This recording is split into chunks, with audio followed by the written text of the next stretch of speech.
to you, girl. Didn't I treat you, baby? Didn't I treat you, baby? Gave you love you never knew, girl. Didn't I do it, baby? Didn't I do it, baby? I tried so many times, and that's no lie. It seems to make you laugh each time I cry. Didn't I blow your mind this time? Didn't I? Ah, baby, you're mine this time. Didn't I? Ah, listen.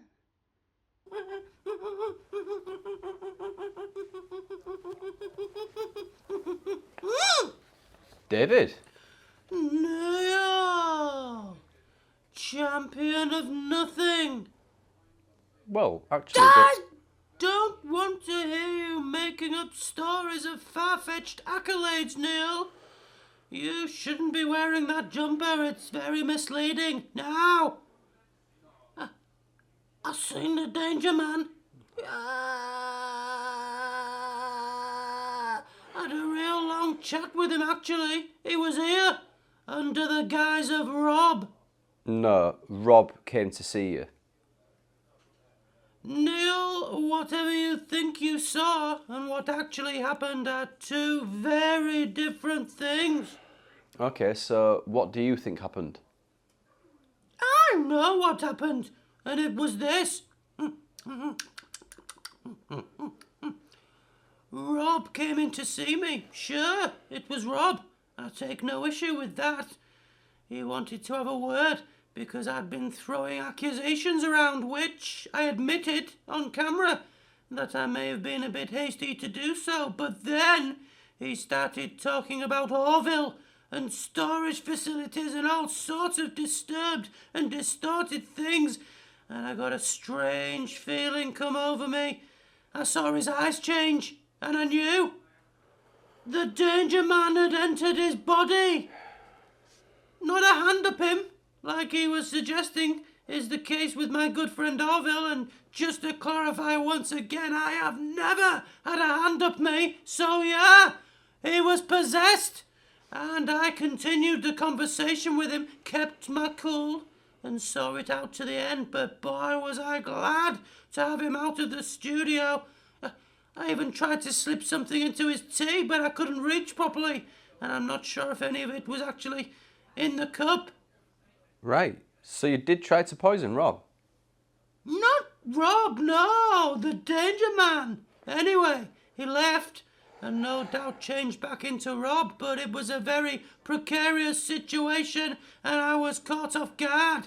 I didn't have Bernie Leatherman with me, nor did I get the chance to frisk Rob before he came in.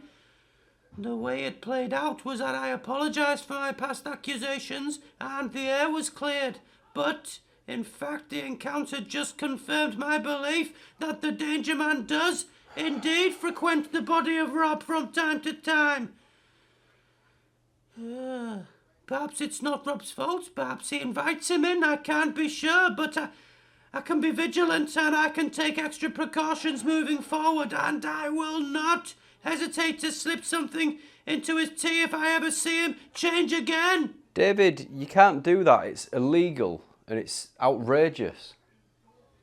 Neil, as the head of security, I have to take this very seriously. Now I need to figure out what other members of staff the danger man is turning into, starting with you, boy. Where have you been all morning? I need to know your every move.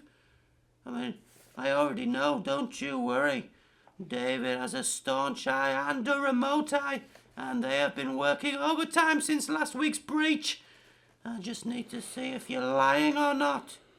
I've been at work all morning, at my desk, with you sitting behind me. Good lad. I don't think he's entered you, Neil, and I'd like to think that you wouldn't invite him either, but he has ways, and he's a very forceful man. I think you should consider handing in your notice, Neil. You're not safe here. He preys on the weak and vulnerable, and they don't get much weaker or more vulnerable than you. I get it. You wear a champion jersey to portray some kind of strength, but the Danger Man will see right through that. Hand in your notice and become a hermit, Neil. It's your only chance. He's got his claws into Rob, and you could be next. David, you haven't learned anything after your meeting with Rob, have you? I've learned all that I need to, Neil. I'm ramping up the security detail. I want everything plunged into darkness, and everyone is to wear night vision goggles starting today. That's ridiculous. Tackle Smart is not paying for that. Someone needs to pay for it. I suggest you pay and then get reimbursed. Also, we're going to need treacle, feathers, buckets, marbles, blowtorches. No, David, we're not doing this. That's not security. That's just something else. It's sense, Neil. Now you can either join me on this one, or you can write your letter of resignation. Which is it to be? Neither. I'm going to get on with some work. You're mad. We're all in this together, Neil. You can't pretend it's not happening. He hurtles through crawl spaces with his flamenco entourage, playing increasingly intimidating music. He has many eyes all over his head. He enters other people and takes control of them. Yeah, he's got a treacle finger. Yeah, he got daddy long legs. He got gobstopper knuckles. Shut up, David. It sounds like a Beatles song. He got a regatta jacket with pork loins stitched into the seams.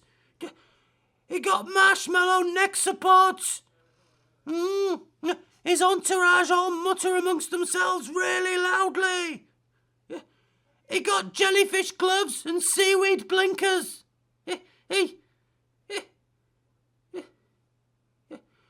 Yeah, see you soon.